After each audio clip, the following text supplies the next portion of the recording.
Nakakaloka ang reaksyon at komento ng netizens sa chikang umano'y nakatakdang bumalik sa ABS-CBN si Ultimate Multimedia star Tony Gonzaga at magiging bahagi ulit ng isang sikat na show sa inalisang Kapamilya Network.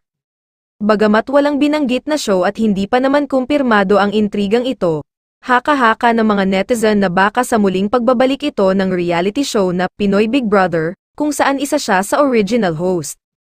Nagbitiw sa kanyang tungkulin bilang main host si Tony sa kasagsagan ng pagsisimula ng kampanya noong 2022, kung saan siya ang nagsilbing host ng Proclamation Rally ng Uniteam. Hindi rin nagustuhan ng mga netizen ang ginawa niyang pagpapakilala kay Congressman Rodante Marcoleta noon, na isa sa mga mambabatas na nanggisa sa ABS-CBN sa kasagsagan ng isyu ng franchise renewal. Anyway, makikita sa latest Instagram post ni PBB host Robby Domingo ang ngit-ngit ng mga tao na huwag nang pabalikin si Tony sa ABS-CBN. Kasama ni Robby sa litrato ang PBB hosts na sina Bianca Gonzalez, Melay Cantiveros, Enchong D, at Kim Chu. Sa likod nila ay makikita ang logo ng PBB hudyat ng kanilang napipintong pagbabalik.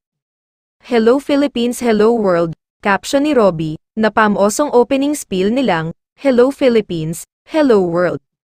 Trending ito sa iba pang social media platforms gaya ng X, may mga nagbanta pang ibo-boycott daw ang anumang show o kaya ay buong ABS-CBN kung mangyayari nga ang sinasabing pagbabalik ni Tony sa Kapamilya Network.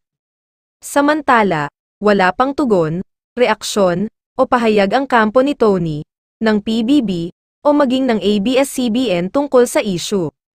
Kung totoo na binalik si Tony Gonzaga sa ABS-CBN, boycott malalayan, dapat di na yan binabalik, saad ng isang netizen. Comment naman ng isa, sobrang fan ako ng PBB since season 1, sobrang ewan naman ng ABS-CBN pag ibinalik nila si Tony Gonzaga, kitang-kita namin paano nag-suffer last season sa pag-iwan niya sa ere ng show, boycott PBB pag nagkataon, ABS-CBN, you don't need Tony Gonzaga. There are many great hosts, actresses, actors, performers that can do her job. If it's hosting PBB, let Luis Manzano do it, he will ace it for sure. Hirit naman ng isa.